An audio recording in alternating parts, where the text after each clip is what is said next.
چێشتی مجێور، ژیان نامەی خۆنووسی هەژار، زنجیرەی نۆیەم. ئاوڕێک بۆ دواوە.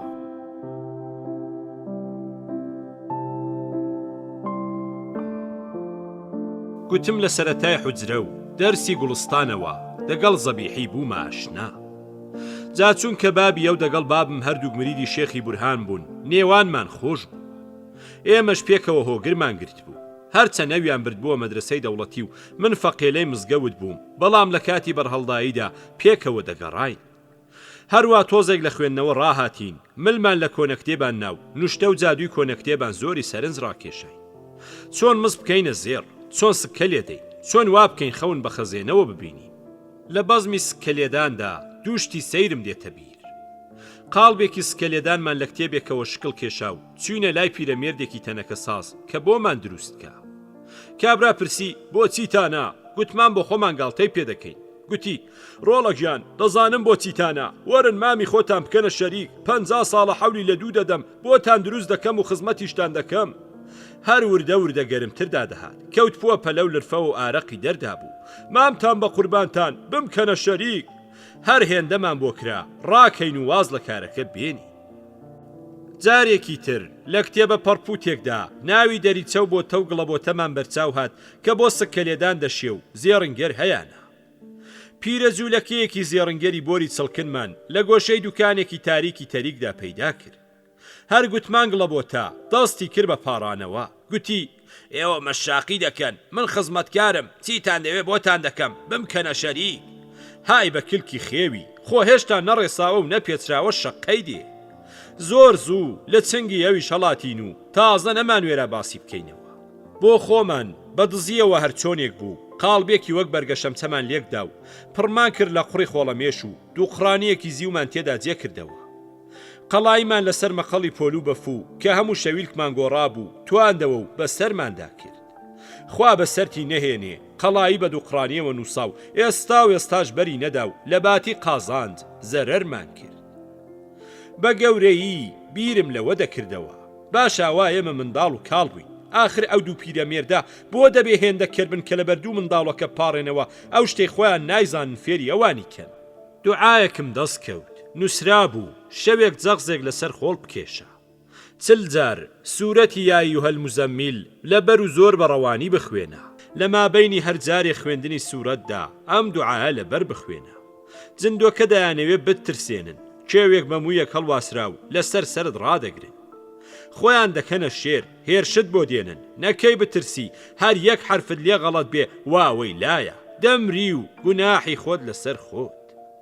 ئەگەر لە وەزمونە سەرکەوتی و چل جارەکە تەواو کرد، جندۆکەیەک دەبێتە نۆکەرت، هەرچی بڵێی پێکی دێنێت. ئای کە چەند شتی چاکە، شەرتە پێی دەڵام کچی قاقانی چینم بۆ بێنێ، خۆ زێڕ و زی و هەر باسی ناکرێ. نەمەوی زەبیحی بکەمە شەریک، پێم نەگوت. چەند ڕۆژان سوورەت و دوعام وەک ئاو لەبەر کرد. شەو لە پاش ماڵ نووستنان بە دزیەوە چوومەوە تاغێکی لای دەرگامان کە ژووری میوانام بوو. بەڕەو حەسیرم لابر، جەغزم کێشا و بەرەو قیبلە ملم نالەورتە ورد. خوێندن لە 20 زار تێپەڕی و دەنگی پێهات. چاوم کە چوقاند بوو، هەڵم نەهێنا گوتم با جندۆکە بێن، منەتیان نەبێ، من ناترسم. تەقەی پێ نزیکەوە بوو، دەنگی کوتانی گۆچانیش دەهات. گوێم لە هەناسەیەک بوو. نەخێر بخوێنەوە و ڕامەوەستا. لە پڕ زۆر بەقە و گۆچانێکم وە پژ ملکەوت و زنێوی بابمی بەدوودا. مەلعون ئەوە خەریکی سیحری. هەر لە پەنجەرەوە خۆم هاویشت و هەڵێ ئەمما هەڵێ. بابم لە دەرگای حەوشەوە بانگی کرد جارێکی تر نەتبینمەوە. بە هەزار گریان و پاڕانەوە ڕاگیرامەوە و ئیتر وازم لە جندۆکە و کچی قاقانی چینیش هێنا. کورتی ببڕمەوە، پەڕەشڕەیەکم دەدیت و شتێکی لەم بابەتی سیحر و جادوانە تێدا بوو لام وابوو ڕاستە.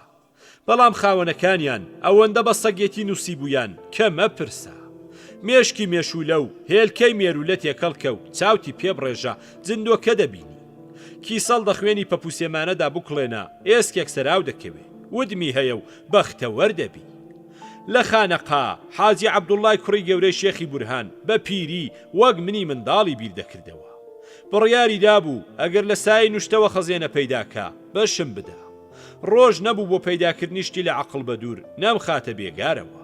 تەواو ڕەزی کرد بوو. ڕۆژێک گوتی بچووە پێستی لەبەر تاوسپی بووی کیسەڵی مردوم بۆ پەیداکە، ئاوی هەندە باشم بۆ بێنە، دوعای لێ دەنووسم، دەملی کەڵە بابێکی ڕەنگشینی بێخاڵی دەکەم و ڕۆژی جومعە بەری دەدەم، لە کوێنیشتەوە خەزێنەی تێدایە. گوتم هەندە با چییە؟ گوتی پێم وایە ترۆزیە. گوتم قوربان ئەگەر سێحرەکە بە کوێری کرد لە پشتی کیسەڵی بنووسی باشترە. ئیتر خۆی لێ تووڕە کردم و لە خەزێنەش بێ بەش کرام کە ئەویش هەر وەک من دەم لە پوژمە.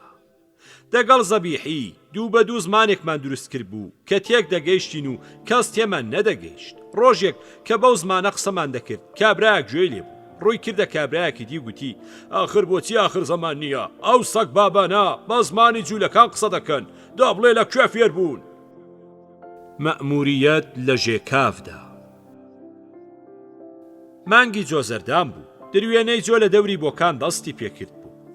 حیزب ناردی چوومە سابڵاغ دەگەڵ میرزا قاسمی قادری و زەبیحی کە دەبووینە سێ کەس، گوتیان دەبێ بچنە دزەی مەرگەوەڕ دەگەڵ نوێنەرانی حیزبی هیوای کوردستانی عێراق گفتوگۆ بکەن و هەر قەرارێک ئێوە بیدەن، ئێمە پێی ڕازی.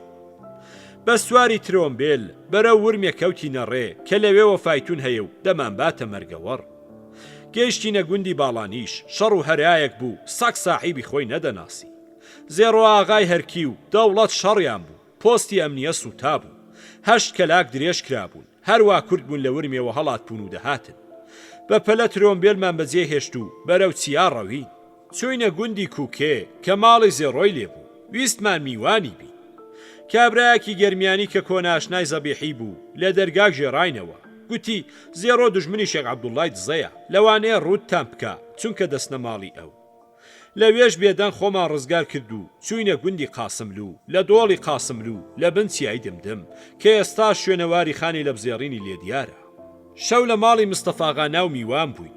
کابرا دەیەویست ڕوتمان کە، بەڵام کەزانی دەمان چەمان پێیە وازی هێنا. بەیانی وڵاغمان لە سۆفی شێرە ناوێک بەکرێ گرت و چووینە دۆڵی دزا. بۆ نیوەڕۆ لای عەبدولقادری کوڕی شێخ عەبدوڵڵا لە گردوان بووین و ئێوارە چووینە ڕەشماڵی ماڵی شێخ لە دزا. نوێنەرانی هیوا، شێخ عوبەیدڵای زینوێ، سەید عەزیزی شەمزینی کە ئەفسەرێکی عێراق بوو، سەعیدی کانیمارانی ناوێکیش کە تازە لاوێک و خوارزە شێخ عوبەیدڵا بوو دەگەڵیان. چەندین کۆبوونەوەمان پێکەوە کرد و لەسەر 12 نوختە پێک هاتین کە هەردووک حیزب پێکەوە هاوکاری بکەن و مەعلومات پێک بگۆڕنەوە. جا چونکە لەو شوێنێکە پێکاتین بناری داڵانپەڕ و لایەکی شەمزینان و ئەم لایە ئێران بوو، ناومان نا پەیمانی سێ سنوور. بڕیاردرا هەردووکمان بێخۆگرتن، هەر کەسە لای خۆی بەیانەکە بڵاو کاتەوە. دوای 7 شەو لە دزا بە ڕێگەی شنۆدا گەڕاینەوە. لە شنۆوە بە پێ هاتینە نەغەدە و لە نەغەدەوە بە سواری ترۆمبیلێکی سینەمای ئینگلیسیان کە دەهاتە سابڵاغ هاتینەوە. ئێمە دەست بەجێ نوسخە بەیانی خۆمان لە نیشتماندا چاپ کرد. هێشتا بڵاومان نەکردبەوە خەبەریان داینێ کە حیزبی هیوا بەو پێکاتنە ڕازی نەبووە و چاپی مەکەن. ڕووپەڕە چاپکراوەکەی پێکاتنەکەمان لە گۆڤارەکە دڕی. خۆشەوە بوو کە لە بەندێک لە پێکاتنەکەدا دەڵێ ئەگەر ئینگلیس لە عێراق بەشێ بدەن بە کورد نابێ کوردی دەرەوەی عێراق هەڵاوێرێ، چونکە کوردستان یەک پارچەیە. با بڵێن ئێمە بەشی کورد بە حەق دەزانین و بە پێی توانای یاریدەی هەموو کوردێک دەدەین، کە ئێمەش دەگەڵ ڕووسان هەرە و حەولە دەدەین و مکریان لە کوردی تورکیا و عێراق بەجیان نازانی. حیزبی هیوا کە بە سەرۆکایەتی مامۆستا ڕەفیق حیلمی بوو لە مەسلحەتی نەزانی بوو کە هیچ ناوێک لە ڕووس و کوردی ئێران و تورکیا هەبێ. باسی ئەو ڕێککەوتن نامە مێژوویە تا ئێستا لە زۆر چاپەمەنی ناوخۆی و لاوەکیدا کراوە، بەڵام سەیر لەوەدایە کە ناوی هەژار لە هەمواندا فڕێدراوە و نووسیویانە. زەبیحی و میرزا قاسم لە ئێران و شێخ عوبەیدڵلا و سەید عەزیز لە عێراق و قازی خدریان قازی مەلا خالید زاری واشەیە گوتویانە قازی عەبدولوەهاب لەلایەن کوردی تورکیاوە ئەم پەیمانی سێ سنوورەیان پەسەند کرد. هومێدەوارم ئەم گۆڕانی ڕاستیە لە ڕووی هیچ غەرەزێکەوە نەبوو بێ و هەڵەیەک بێ لە دڵپاکیەوە ڕوویدا بێ. لە بۆکان دەگەڵ هەواڵانی ژێکاف کە نامەخوا زۆر ببوون هاوکاریم دەکرد و بەبەریشەوە کاسپی گەنم و توتنفرۆشیم لە کاردا. زۆر کەس لایەن وایە کە حیزبی ژێکاف ڕووسان دروستیان کردووە، کە خوا هەڵناگرێ ڕاستی بۆ نەچوو. کاتێ کە حیزب بۆ هەوڵجار لە سابڵاغ دامەزرا ڕووس هیچ ئاگایان لێ نەبوو.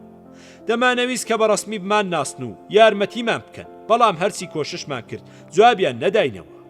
لە ئاخریدا کە دیتیان هێز و پێزێکمان پێکەوە ناوە، ئەوانیش لەشکری زۆریان لە وڵاتەکەدا بوو، نەیان دەویست وڵاتەکە ئەمین نەبێ و نەوەکە ئینگلیز بەهرەمان لێوەرگێ، گوتیان حیزبەکەتان ڕەوایە و ئێمە مانەحتان نابین و ئێوەش لە نووسراوەی خۆتاندا هەواڵەتی ئێمە بکەن. کوێرە چت دەوێ دوو چاوی ساغ. کورد لە هەموو شوێنان زۆر ئازادی پەرست و ئازا خۆشەویستە. کاتێک کە هیتلەر لەسەر بوو دەگەڵ رووسیا شەڕی دەکرد، هەموو کەس سەپڵەی بۆ لێدەدا و تاریفیان دەکرد کە ئازایە و ڕووس خوێڕین. ئەگەرچی هیتلەر یاریدەی دەوڵەتی ئێرانیشی دەکرد و دەوڵەتی ئێرانیش لە بەرچاومان لە شەیتان خوێنتاڵتر و دزێوتر بوو. لەبەرەوەش کە لە شەڕی یەکەمدا کوردی موکریان یاریدەی دەوڵەتی تورکی موسڵمانیان کرد بوو، ڕووس زۆری کوشت بوون و زۆری بە یەخسیر برد بوو. تەنانەت 48 سەعات قەتڵ و عامی شاری سابڵاغیان کرد بوو. عروسی کافر زۆر ناخۆشەویست بوو، بەڵام کە ئەمجار لە حکمی کۆمونیستیدا هاتبوونە ئێران بیری خەڵکیان گۆڕی. چوونە هەر شارێک بەر لە هەر شت دەرکی زیندانیان کردەوە و زیندانی سیاسی و ئاساییان هەموو بەڕەڵا کردن. مەلایەکیش کاک دەیگوت ئەس حەفسێدا بوو، مادی ڕۆژێک مەلایکەتە کە سۆری چاوشین دەریڤە کرد و گوت ئیدی سۆدا ئەم هەمی قوتار بوو. چەکداری ڕووس زوڵمیان لە کەس نەدەکرد، هەموو کەس خۆشی دەویستن. خۆ نەخوازا ئێمەی نیشتیمان پەرست کە ڕووسمان بە فریشتەی ئازادی کوردستان دەزانی. بە قەت گلێنەی چاوی خۆمان ڕێزمان لێدەگرتن. لە خوامان دەویست ئێمەش بکەوینە بەر قانونی ئەوانەوە. ڕاستت دەوێ ناوی کمونیستمان نەدەزانی، پێمان دەگوتن باڵشەویک، وا تێگەی بووین کە وڵاتی ڕووس هەمووی زۆر ئاوەدانە، لە هەر گەڕەکە ماڵەی لە مەنجەڵێکدا چێشت لێدەنێن، هەموو کەس قاپی خۆی دەبا و لەو چێشتە بۆی تێدەکەن. ئیتر کەس لە هیچ بارێکدا جیاوازی نییە، هەموو کارێکیش بەدەست پیاوێکە ناوی ستالینە. نازانم خەڵکی تر چەندەیان لەم بارەوە دەزانی، بەڵام لەو کاتەدا نەمدی کەس لەمە پتری لێ بزانێ و زۆریش بەوە ڕازی و ئاواتەخواز بووین و لامان وابوو هەر ئەوان ئازادمان دەکەن و دەمانکەنە دەوڵەت. جا ئەوەندەی لە توانادا بوو بە پەخشان و شێعر بە ڕووس و باڵشەویکیمان هەڵدەگوت. بەزم بەزمی من و هێمن بوو کە سەر و بنی قسەمان سڵاوەت لە دیداری ستالین و دوعای بەخێر بۆ سەرکەوتنی ڕووسان بوو. ئەو دەمانە کە لە تەرەغە بوو و تازە دەوڵەت تێکچوو بوو، لەشکرێکی 10,000 کەسی بە سەرکردایەتی سەرهەنگ پزیشکیان ناوێک لە سەردەش هەرما و حکمی خۆی دەکرد. گوتیان وا عەشایری کورد دەست نەزەستەیە، زۆرم حەولدا کە چەند هەواڵێکم دەگەڵ بێ بەڵکو لەو تاڵانەت فەنگمان دەستکەوێ. کەس نەهات، تەنانەت بەگاڵتە دەمگوت ئەگەر هیچیشمان دەست نەکەوێ خۆ تووشی پیاوی وا دەبین ڕوتمانکە، با بێکاردا نەنیشی. ئەو سەفەرم بە نەسیب نەبوو. عەبدولکەریم کوڕە گەورەی شێخ محەممەدی خانەقا خەبەری بۆ نارد بووم کە بەرەو خەلیفانی مەنگوڕام بچێ، منیش دەیگەمێ. سەرخۆشی لە ماڵی عەلیخان دەکەم، وا دیار بوو کەسی لە من باشتر دەست نەدەکەوت کە ڕاوێژکاری سیاسی بم. لە ڕێگەدا کە تەنیا بووم تووشی دەستە سوارێک هاتم، ڕێگەمان لێکی دەدایەوە. سوارێک تاق بۆەوە و بەرەو من هات، گورجێ دابەزیم و تفەنگم هێنا سەر پێ گوتم مەیە پێش دەتگوژم. گوتی بابە نەهاتوومە شەڕ، ئەوا من لە خزمەت سەید کامیلی کوڕی سەیدی زەمبیلدام و دەچینە خەلیفان. لەو ڕۆژەوە دەگەڵ سەید کامیل بوومە ئاشنا و چەند ساڵان زۆر دۆستی نزیک بووین.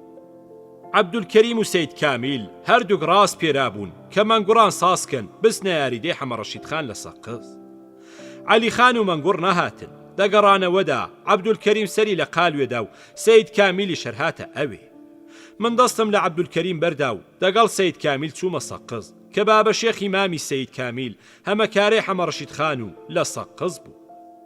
حەمەڕەشیدخانی بانەیی کە ئاغای وێنە و دارۆخانی بەشی کوردستانی عێراق بوو، عەشیرەتی بانەیی دوای خۆیدا بوو، بانە و سەردەشتی لە دەست عەجەم دەرهێنا بوو. پاش زۆر شەڕی پاڵەوانانە و بەناوبانگ بە یارمەتی بەگزادەی فەیزوڵڵا بەگی سەقزیشی گرت بوو. چەک و چۆڵی زۆری لە دەوڵەت ساند بوو، بەیتی شەڕی حەمەڕەشیدخان گوند بە گوند و ماڵ بە ماڵ دەگەڕا. میوان لە ماڵان دامەزران، سەید کامیل و دەست و پەیوەندی کە منیش یەکێک لەوان بووم لە ماڵی حاجی عەلی ئەکبەر ناوێک دامەزرای. نان و خوان و خەو لەسەر حاجی، هێشتان زۆر شکرانە بژێر بوو کە بانەی تەشخەڵەباز نەهاتوونەتە ماڵی و بە نیوە شەو داوای کەبابی بازاڕی لێ ناکەن.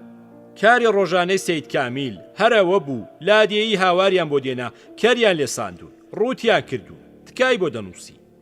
خان حاشای دەکرد و دەیخستە ملی پیاوی سەلیم خانی کێورۆ، سەلیم خان دەیخستە ملی پیاوی خان. لە دەرگای ژوورەکەمانی نووسی بوو کەردزینی سەقزیەکان بە مەسال هەر بینادیت ببێتە ئیستقلال. بێنە شیکوە لێیان بکەن حاشا، زوو موەفەق دەبێ ڕەشید پاشا. بانەییدایان خوێندەوە و پێدەکەنی. دوو مانگێک لە سەقز مامەوە، زاراوەی سەقزیان فێر ببوو، فەرقم پێ نەدەکرا. لەو ماوەیەدا خان هێرشی بردە سەرهێزی عەزەم لە دیواندەرا. عەشایری دەوروبەری سەقز و ئەحمەد ئاغای حاجی بایزاغاشی دەگەڵ بوو. عەشیرەتی گەڵباخی ببوونە پیاوی دەوڵەت. لەو شەڕەدا لەشکری خان زۆر پیسشکا و چەند کوژرا و وەسیریدا. ئەویش دوو ئاغای گەڵباخی بەدیل گرت بوو لە سەقز کوشتنی. نافع مەسهەری شاعیر قەسیدەیەکی بەو هۆیە گوت بوو کە زۆر قەسیدەیەکی چاک بوو. چەند بەیتێک نەبێ لە بیرم نەماوە، دەربارەی کوردەخاینەکانەوە دەڵێ: دزی خانەکی واجبە کوشتنت، لە بۆ عیبرەتی غەیرا خوێن ڕشتنت. یان دەڵێ: چ خۆشەکە یەک سانیە بیتە شێر، نەوەک 2000 ساڵە بتنێنە ژێر. چ شیرینە شاعیر کە ئەنجامی کار لەسەر پاسی ئەم قەوما بدەن لە دار. تفەنگەکەم پێنسیرێکی زۆر خراپ بوو، زۆر بە ئاوات بووم تفەنگی بڕنۆم هەبێ، بەڵام دەست نەدەڕۆیی بیکڕم. شێعرێکم بۆ حەمە ڕەشید خان نووسی، گوتم جایزە تفەنگم دەداتێ، بەڵام کەس هەر نەیخوێندەوە. لەو ماوەیەدا سەید کامیل ڕۆیشت کە سەری ماڵ بداتەوە لە گردیگلان و من بە تەمای هاتنەوەی لە سەقز مامەوە. بەڵام کەو زۆری پێچوونە هاتەوە، لە ماڵەکە گوێستمەوە بۆ خانێکی کەران. شەوێکی دەگەڵ کابرایە قەرارماندا کە پێکەوە بڕۆینەوە وڵات.